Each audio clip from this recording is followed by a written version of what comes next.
Welcome to Season 4 of the Ward's Way podcast. So we're here live in Manteo, North Carolina at the 22nd Annual Carolina Boat Builder Foundation Tournament.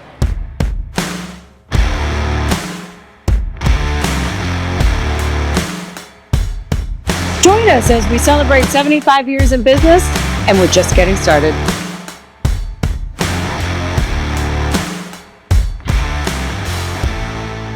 Welcome to Season 4 of the Ward's Way podcast. We're here live in Manteo, North Carolina at the 22nd Annual Carolina Boat Builder Foundation Tournament. And I'm here with the chairman, the founder, and guru of that tournament, part founder of that tournament, John Bayliss. Thank you for being here. Thanks for having me. You're part founder. Who helped you found it? Actually, it was a bunch of fishing guys and boat builder guys. All the boat builders? We had a local boat builder. Okay. He was building boats up in Kill Devil Hills, Taylor Harrison. And he ran into a cancer issue in his mid-40s. Goodness. So he's got 2 children. And I think his wife was either there or they may have been separated at that time. That doesn't matter. But he winds up in a real fight. Very fit guy, very good sense of humor.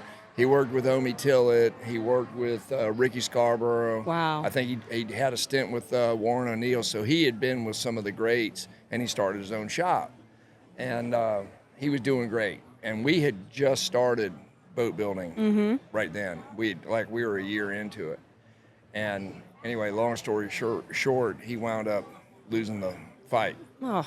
So the community was pretty shook up about it, pretty, surprised that a guy that healthy and that well known and that likable, could pass that at that age, So we were down here and everybody said, we got to do something to help these kids get through school. There was no provisions for that. And Mallory and Alex were his 2 children, and they were about ready to go to college.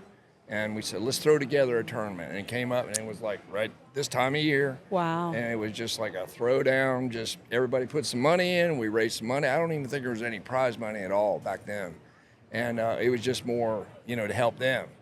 And it was a success. We had probably 20-some boats. Wow. And then we did it again the next year, and then we did it again the next year. And lo and behold, got them through school. Wow. And then we said, now what? And then let's keep doing it. So we kept doing it. And this is the 22nd year. Yep. And the money still goes to schools. So talk about that. In the beginning, it was for his children. For his children. And we got them taken care of. And then after that, we decided to form, 501c3 and made it legit and got a foundation going. And that's how we did it. So now we rate all the money. I think to be a AAA rated foundation, you have to donate 66% of what you raise. And we're at like 91 or 92%. That's amazing. So the community really helps a lot in putting this thing on. All the food's donated, all the help's donated, and so really. And you have quite a group here. The volunteer staff has been amazing. Been great. Nobody goes without food, without a drink, without anything. That's the way we want it. There you go. And so the money goes to the Manteo, There'll be County. three high schools here. So it'll be Cape Hatteras High School, and then you'd have First Flight of the Beach and Manteo. Okay. And I saw that inside the skiff was built by 7th graders. Can you believe that? I know. I couldn't believe it. 7th graders. So we have 2 boats being built by the one's being built by the high school, a jig boat. Okay. That's a 24. It's in process still. Wow. And then this skiff was just a hand-built, And they did it in 5 months? Something like that. I think it was like 3. Wow. Yeah. Wow. So Glenn Bradley, he actually worked with us a little bit, but most of his time was spent with Ricky Scarborough. And just a great, very patient guy, and he's at a stage in his life where he can build boats on his own, and then he wanted to donate some time to that, and he made that happen. Well, when I was talking to the Dare County school people, they were talking about middle school and to high school, and I was like, well, what are you doing with the elementary kids? I mean, are they slackers? Teasing. But so we were teasing, but we were saying, well, maybe we could get them into cooking, the culinary, because kids that age like to do it, and so, yeah. So it was interesting. Still, try to keep all the schools. Man, they're going to, this skiff that's here now, it'll get, auctioned off, and then that money will go to preserve the program, and they're not going to have any problem getting materials from all the local boat builders. No. There's still a very healthy, viable boat building industry here, of course. You know that, but all the guys are going to chip in. Now, I know that, but talk to me about that, because I feel like it's definitely one of those, if you know, you are in the boat building country capital. Here we are. But talk to me about how many builders are here. How many and I saw the picture yesterday. That was incredible, by the way. Yeah, all the builders. Pretty cool, huh? It is. Everybody's chumming together. And when I first got here, I moved here right out of high school and started fishing. And one of the things I learned is that you also, as a fisherman, as a mate or a captain or whatever, you maintain your own boats. If you're a mate, you're helping the captain in the yard. I see it here, too. You'll see that everywhere. And that's just ingrained here, whether you're fishing out of Hatteras or Oregon Inlet or whatever. And then there was a group of guys every year. There'd be Omi Tillett would have a boat going, Buddy Kennedy would have a boat or two going. Let's say Sheldon Midget, Billy Holden, those guys. They would be building a charter boat. A lot of the boats that are in here on that side, the charter fleet, they were all built by men like that. And it would be literally a group of 5 or 6 fishermen with the head builder, and they would build that boat for one of the guys in there, and out it comes. And these are like 6-month projects. Wow. They were turning, 50-footers out in 6 months. Very Spartan, but very efficient. And, got the job done. Some of them now are approaching 50 years old, and they're still going every day. So that's how it kind of got started. And then guys like Buddy Davis, of course, Omi Tillett, Warren O'Neill to some extent, Billy Holton, then new guy, Sonny Briggs was another good one.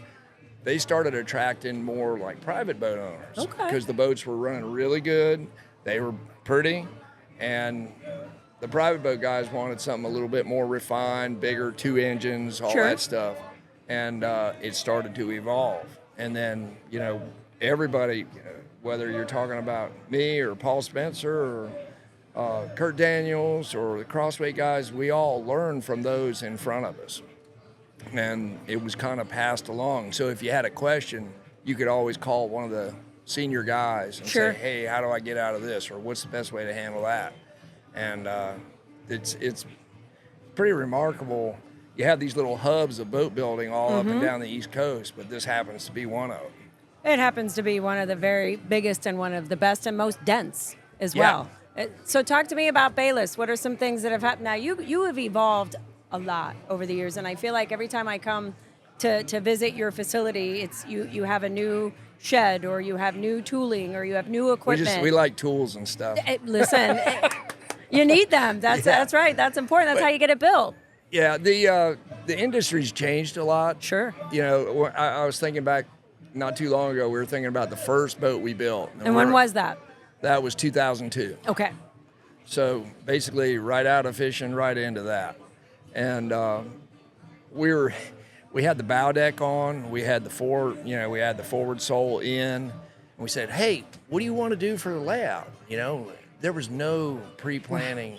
We had a jig for the hull, cabin, bridge, and that was it. And then the rest of it, like, we would no more even consider anything like that these days. Now everything's designed in-house. Sure. It's basically built before we even lay the keel. Everything's agreed upon, and that's been one of the biggest evolutions, is that, there's so much money at stake, and the boats have become, complicated. There's a lot of systems, and everything's got to be done right, and they're traveling all around the world now. Of course. There's no problem. There's a bunch of boats coming back from Bermuda over the next couple days. Wow. That's, used to be, that was a big deal, but now it's a 600-mile run, and they're like, we got it. A half, big deal. Right.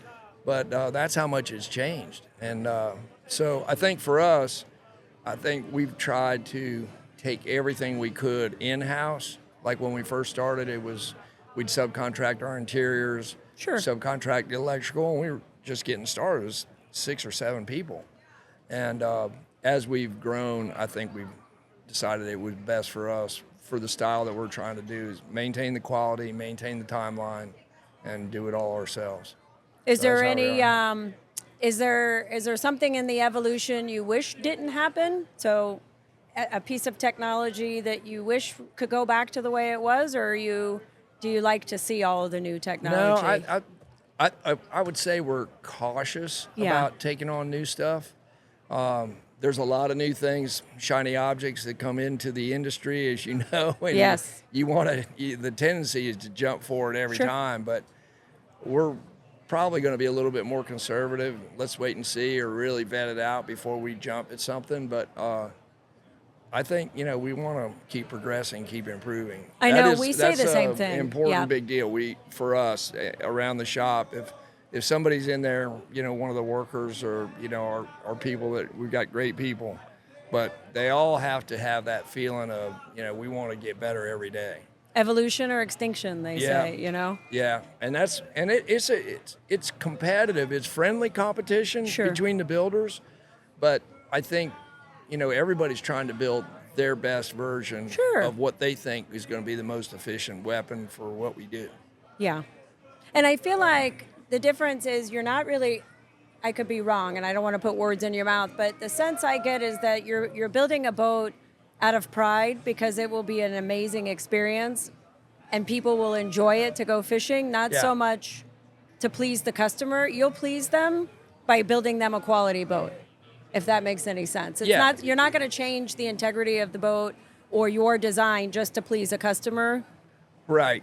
There's certain things that you have to cling to. Right. That are either design elements or standards or what have you that, I tell a lot of owners it's like we're getting married, because You're gonna be together. there's some substantial lead time nowadays, and you could be having conversations about a boat for years in advance. Sure. And the whole design build process, the building takes anywhere from 24 to 36 months, typical projects, 64 out to 80 feet. Mm-hmm. But your design, you could be designing, depending on how quick people are making decisions, you could be a year, maybe more in design.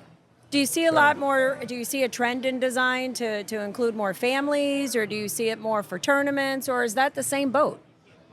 Oh boy, they're all different. Yeah, they are. And okay. that's I was that's gonna another say, thing I learned. everything's custom. We've never built the same boat twice, and Which is hard. I thought when you're dealing with people of this caliber that there'd be some kind of a common thread, and I couldn't have been more wrong. Everybody's gotten themselves in a great position financially, all different kinds of ways. Sure. And in most cases through taking risks and hard Yeah. work, and we really developed some strong friendships. Like, I can imagine. there's a couple of those guys that are I would value as best friends now, that I could call about anything and talk to them about stuff unrelated to boats or whatever, and they're just really, really good friends. But that's the really gratifying thing for us is to work for people that you really respect and admire, and it's a partnership through the build. And with the backlog like it is now, you can tend to be a little bit more selective about who's going to be in and you're building Sure. for. And we've got some great people we built for, wonderful, and we've got more good ones coming. So it's I was going to it's say, fun. I would imagine there's a lot of reciprocity there, that people also feel very lucky and honored. Yes, they do, to have one of your boats and to be one that you're building, because they know the amount of quality and time and effort you put into it. We will. I guarantee we will be super passionate, more so than they will be, about the end boat. And I tell all the guys, there's a couple things I say. We have a Monday meeting every 9 o'clock every Monday morning, and we talk about the upcoming events for the week, who's here, who's in town, what owners coming in, Sure. what are who's going in the water, all that kind of stuff.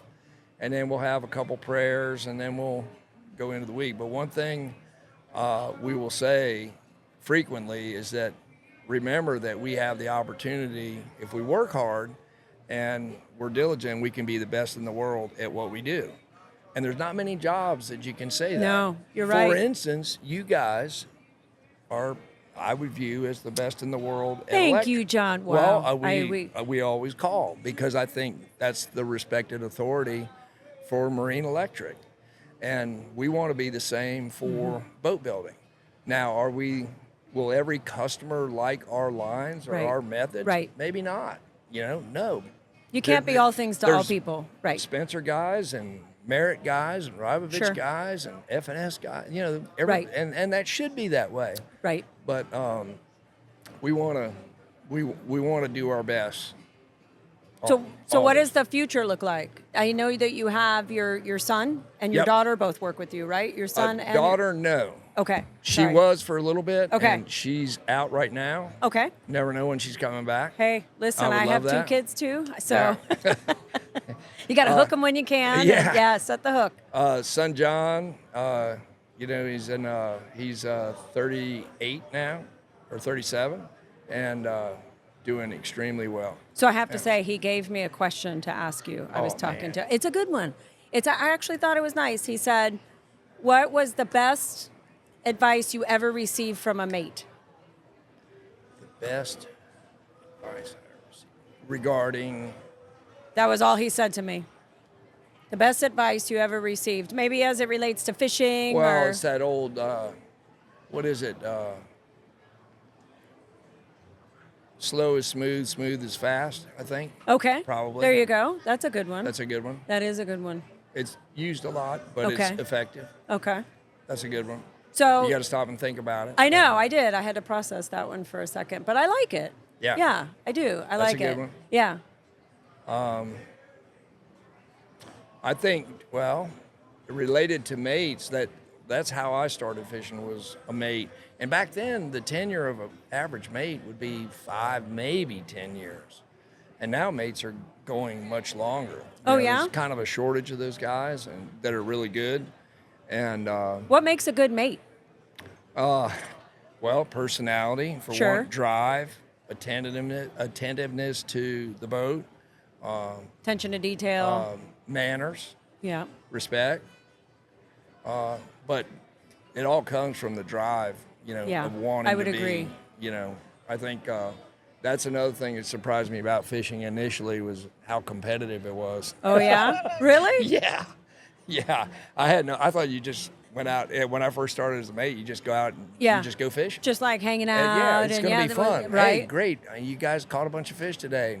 We caught half that, and that's wonderful. No, it was not like that at all. It's competitive even in my own family. Like my father Yeah. would have a It boat was- and it my was a lot brother more and competitive than I and thought. nobody's even going to tell each other which route and what did we catch, and I mean I was like, y'all, this is just family. Like we're all eating at the same dinner table tonight, but it was like, no, that's our area, so it is competitive. Yeah. It is. And then in the tournaments, it's friendly competition. Sure. But everybody wants to be top boat. Well, I was listening to you in your presentation for the rules for the captains and opening, and you were going through everything, and then I did hear you kind of say in the end, you're like, remember what we're here for. Like, Right. let's not kill each other. This is for, Yeah. Scholarships and education Yeah. for the This is kids. more Let's of a remember fun what it is. tournament. Yes. You're not going to retire off your Oh, but you could earnings tell in this people were tournament. still like, all right, which one's the mulligan? it's a What is pride that? thing. Oh, yeah. Yeah, Yeah. it's good. But that matters. That matters.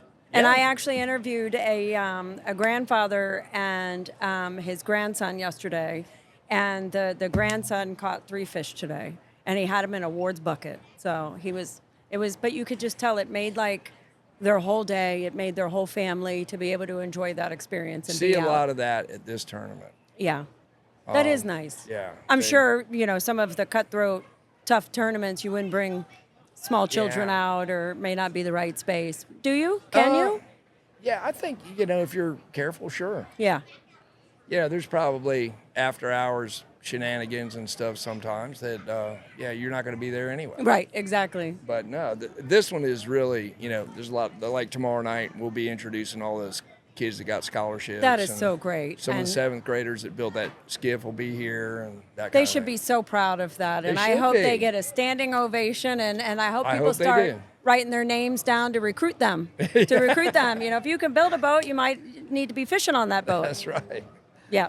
Well, I have to say that I know from my family and to your family, we've always enjoyed working with. My dad wants to say hello, by the way, so we'll put it on the podcast. But good. I know that our companies, Hi, Bat. he's always enjoyed working with you, and I believe that it's a lot of it is that we have the same integrity. We want to do the very best. We want to create something that is smart, that makes sense, and sometimes that takes thoughts and engineering and some time, but in the end, the product will always be better for it. And I think that's what you've created here with this tournament as well. Well, this is a big community effort here. You know, a couple of the gals from the shop, and then we have a lot of volunteers, and, you know, of course, the students are volunteering absolutely. too. So it's good. But tomorrow night's the big deal where everybody gets recognized. Yeah, it's the end of the tournament, and there's a winner, and that's so determined. Nice. But the kids are, you know, it's something to be really Is the proud Bayliss of. boat at the top? Who's winning? Not at the moment. Not at the moment. Tomorrow's a whole new day. We're knocking on the door. Okay. All right. But you've caught fish every day. We have. Okay. So that's good. Not the right ones. We need some blue marlin. Okay. Well, Story of my hopefully life. I'm going to push that good luck onto I would you. sure I hope appreciate that. it. Well, I appreciate you taking the time, and thank you Thank from you. everything that you've had to get going. And I really enjoyed sitting down and talking with you. And I appreciate it. yeah, this has you. been great. And honestly, it was our first chance. Thank you for allowing us to do the Ward's Way podcast on site. That's It's great. our, I you hope know, you'll which be we're back. starting. Oh, absolutely. This is the first one. Okay. We got more years to come for sure. Shocking how professional this is. It's the Ward's Way. It's the Ward's Way. Next year, we'll have a whole bus and a van. It'll be air conditioned. No, I'm teasing. I got to dress it a little bit better. No, not at all. Thank you right. so much, John. All I right. appreciate it. Thank you for being here. Thank you. Thank you for joining us this season of the Ward's Way podcast. Be sure you subscribe because there's much more to come.